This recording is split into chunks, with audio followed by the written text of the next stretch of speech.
Good morning! Dito na po tayo sa huling bahagi ng paggagawa ng ating kalsada. Ito po yung drainage. Dito po dadaan ang tubig. Yan, yung galing po dyan sa taas. Yan po, mataas po kasi yung lupa na yan. At dito, yan, at dito din galing dito ay sasaluhin po nitong drainage na ito. No? Itong drainage na ito. Ayan. Tapos, tutuloy po yan doon sa ibaba. Ayan. Pagkatuloy yan, tuloy-tuloy po yan doon sa may emburnal. Doon po sa emburnal, lulusot ang tubig. Papuntang ilat. So, wala na po pupuntang tubig dito sa kalsada. No? So, ito po yung pinaka huling gagawin namin na pagpalit asintada.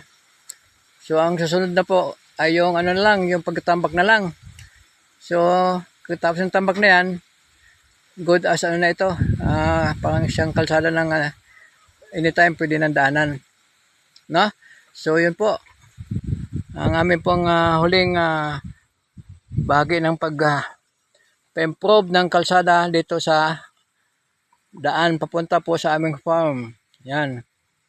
Yan po yung aming trabador. 3 po sila. Ang aking pong pamangkin, siya po ang foreman. No, mabilis po magtrabaho. Kaya yan. Na-accomplish kagad po nila yung kanilang trabaho ngayong umaga. So yan po. Maraming salamat.